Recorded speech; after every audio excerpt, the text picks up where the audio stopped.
Over the recent years, there's been a growing trend in the leisure industry to build marinas along the southern and southwestern coastlines. As a result, many old dockyards and fishing communities have disappeared to make way for this new market. However, in almost every town where this has happened, the opinions of the local people have been divided. Some say the developers will upgrade the look of the town and aid its tourist industry. Others are in uproar, saying that such schemes will take away the very heart of their towns. In the summer of '89, I visited Exmouth in Devon, where a scheme is going ahead to transform a 125-year-old working dock into a marina with a private luxury housing development. The outcome has been the loss of up to 250 jobs and the demolition of 100 Victorian chalet houses that some people have lived in for over 30 years. I spoke to Martin Daniels of Fairfold Properties, who's going ahead with the development scheme. The development really revolves around the housing element of it, which is 434 apartments and townhouses, ranging in size from single-bedroom units up to four-bedroom townhouse units. I hope that certainly some local people will be interested in buying the houses because the price ranges are such that they are within the reach of most local people. What actually is the price, average price? The prices will start from about £55,000 and will actually go up to about £300,000.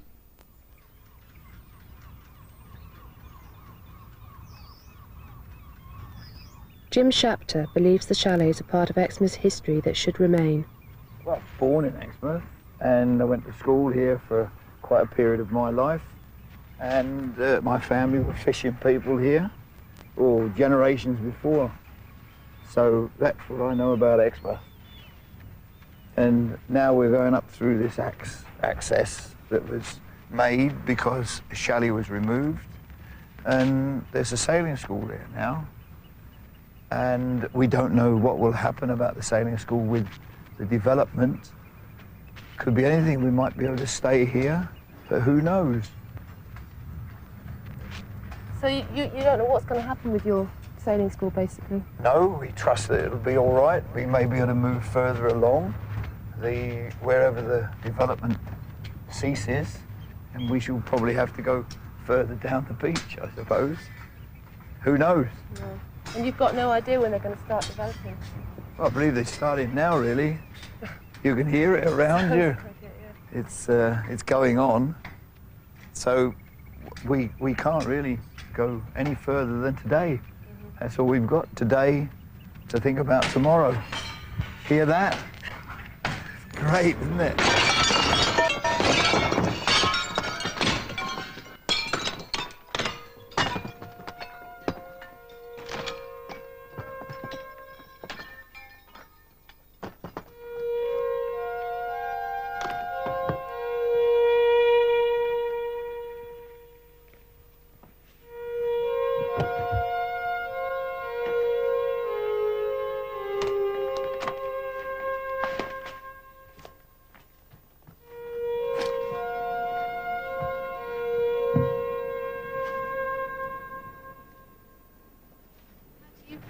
About these chalets being demolished like this? Very sad. It's the end of an era, of the tranquil area, the prettiness, the happiness that people had. All right then. And it's just all finished now. I used to know most of the people who lived in all of the chalets. But they've all moved away now, and the only ones I know are in here now. And I usually give her a mackerel when I go out. Yeah. And I was going to go in and give it now. Okay. Okay? Yeah. Right then. I'll knock. Good job that cat didn't come, because he'd have been eaten by the great dog they've got in here. So, come on, dear. All right. We know you're all right. Hello. Hello, for me. Yes. I thank you very much. You can souse that one, or no, whatever you like. This young lady would like to have a chat with you. Maybe I'll come back tomorrow or something. Yeah. Tomorrow, yes, that'll be all right. And I shall see you when? Oh, same time, I expect. Okay. I'll Okay. be seeing you then. Yeah. All right then, Rose. Okay. Thank you very much. Cheerio, love. Bye-bye, love. Bye. Okay. There. She's a lovely old dear, isn't she? Yeah, she is. But they gotta go, and that's the snag. So what about the people who are actually living in the chalets now? Well, certainly they will be rehoused. If their leases on the premises are such, they will be rehoused. These chalets were originally constructed, of course, as holiday homes anyway, and they weren't intended for people to live in all year round. And in point of fact, it has only really been as a concession of the dock company over the years that they've permitted people to stay in them all year round. But certainly we don't want to put anyone out of house and home, and we're currently actually looking for alternative accommodation to offer to the secured tenancies on the site. He hasn't been to us at all. What is he going to do? Well, he said he wouldn't make anybody homeless. We live in Oaks anyway. I just hope that he's right. But he hasn't been to see us. No, he hasn't been at all. We've had no one call here at all. Do you know where you're going to go? Don't know No a idea thing. whatsoever. Don't know a thing, Liz. Not a thing. All So, we know is that we've got to have somewhere on the flat because of us both being disabled.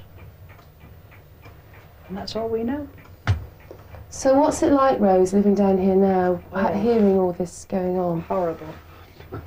It's a nightmare, isn't it, Dad? Yes, I Real mean, what I nightmare. can't make out is why they didn't take them down instead of bashing them up like they have. That's what I can't understand. I mean, they've got to be clear. They may just as well have cleared them away and done with it.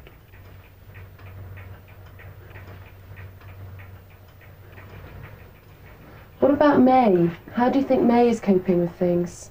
She's not. Well, she's not really. I think the No, dear old lady's She's worried got... to death about it. There's no doubt She about can't that. think straight like us now anymore. Not really. But she's being provided for. We do know that. Have you spoken to May about Oh, things? yes, yes, very Yes, often. we've told her. Through the meeting you had, wasn't it? Yeah. And they said that May was being provided for.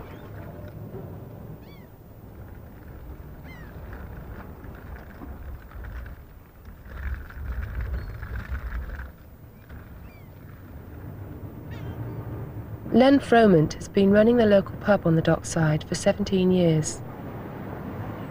I've had to stand back, I must admit, because, you know, I'd got so many people who wanted the dock closed because of the nuisance of the dust, and I'd got so many of them who was, you know, wanted it kept open because it was their employment. 50% would like the development to go ahead, but most of them own property around here, so I suppose it's self-inflicted. They think their property will develop and go up in price. But 50% would like to see it still a working dock. Because at present it's gone down, you know, it's like a mortuary around here in the evenings in particular. At one time it used to be such a small community, a little knit community. It used to be a part of Exmouth all of its own. But towards the end the dockers just couldn't get away from here quick enough. I suppose that's inevitable really, isn't it? Change takes place.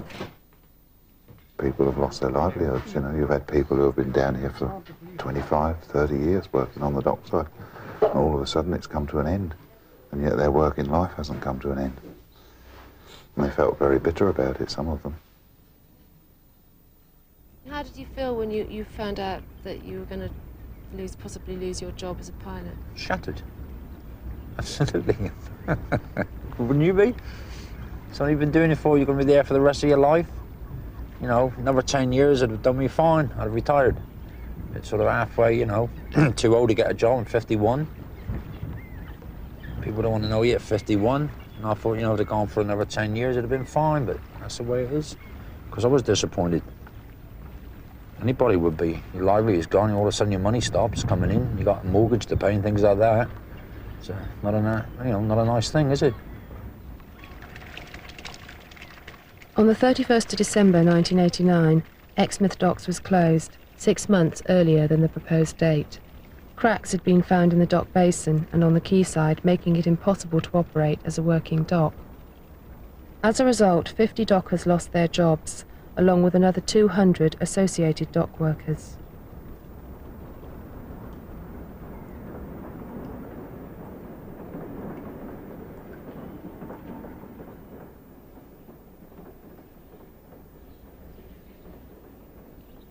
When I spoke to the dockers 3 months later, many of them found it unbearable to return to their workplace and talk about it, as the docks held too many memories.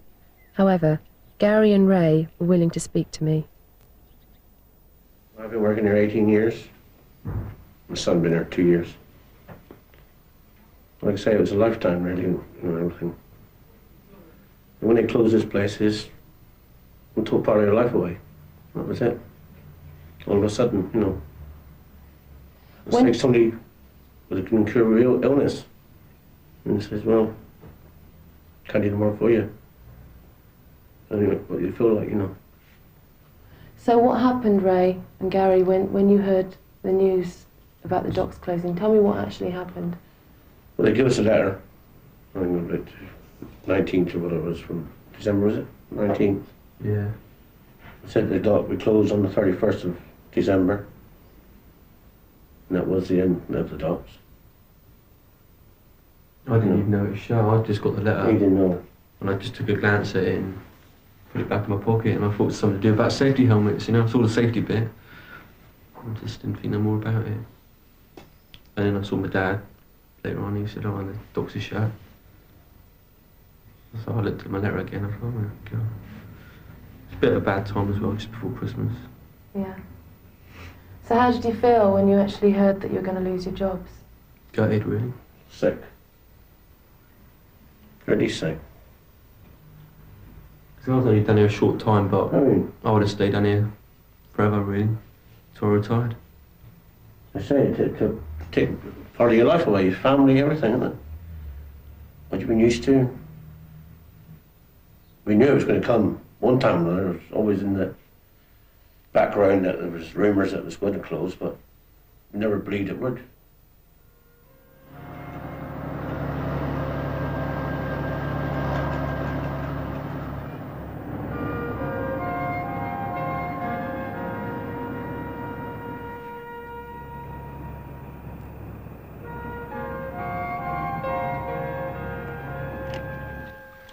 The day I took the last ship out, that was on a, I think it was on a Sunday, wasn't it? I think, Sunday morning.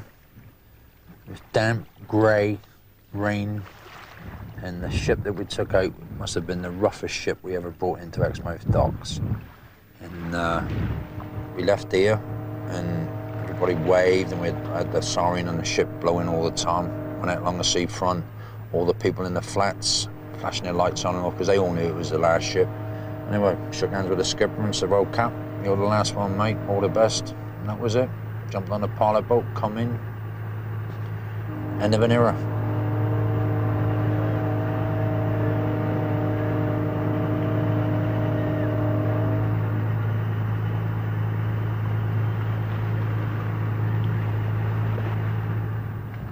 The only thing I won't miss with the piloting is getting up 2 o'clock, 3 o'clock, 4 o'clock in the mornings, winter times, going out aboard ships.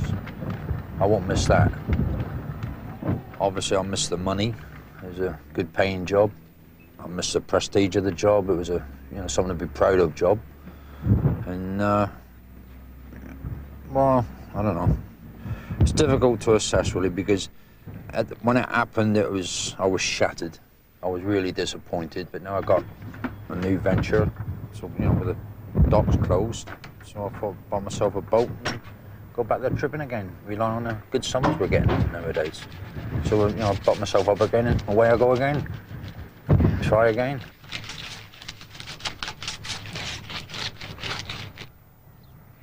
Spud Rousel is a local boat builder in Exmouth. Recently, through the auspices of the dock company, we've been fortunate in having some of their premises to build our larger craft, because we haven't got the facilities here. As you see, there's just a straightforward sandy beach, so one can't get cranes and lifting gear to handle that size of boat. And we may have to look elsewhere for premises to build bigger boats if we can't find somewhere in Exmouth to do it. And obviously we would, because of our heritage and background, we like it here. We would like to develop those sort of premises in this area somewhere.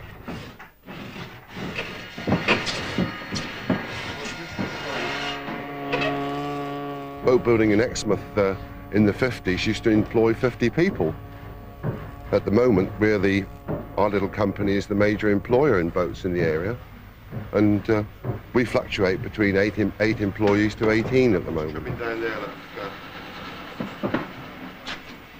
also, I was about to sharpen the scraper because just saw that down there, don't you? That's going to be left like that, is it? Just saw that off, right?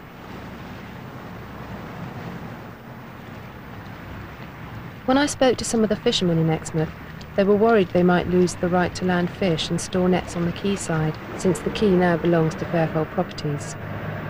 Recently, however, Fairfold Properties have assured them that they won't lose their rights and that they can continue working.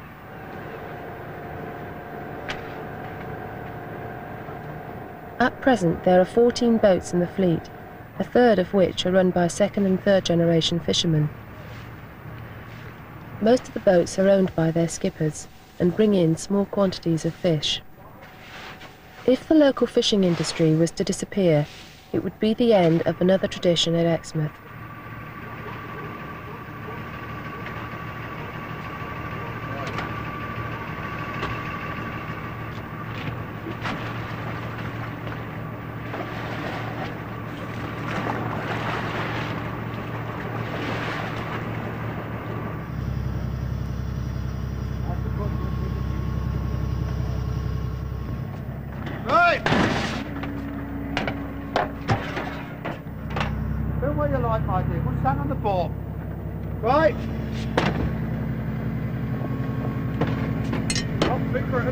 What's that?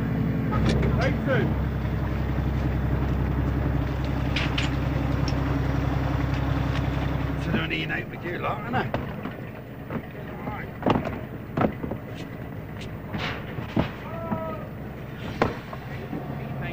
Hey!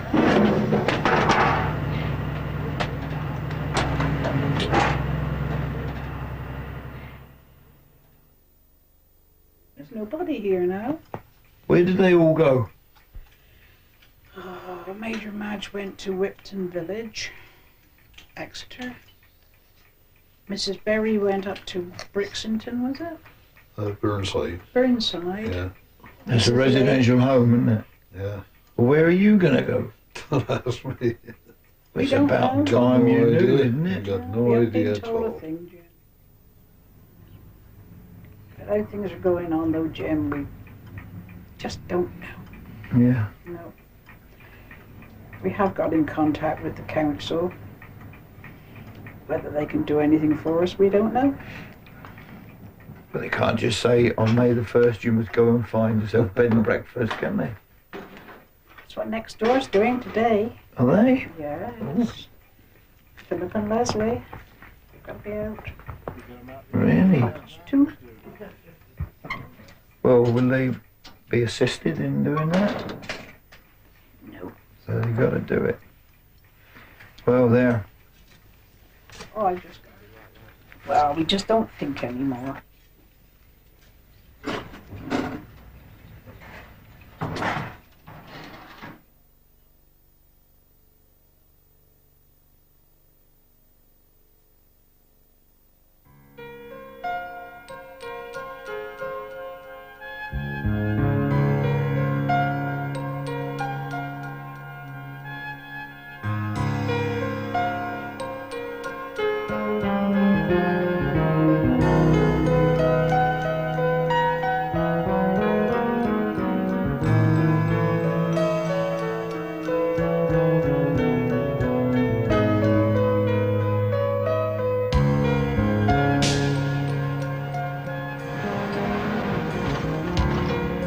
The demolition has now begun.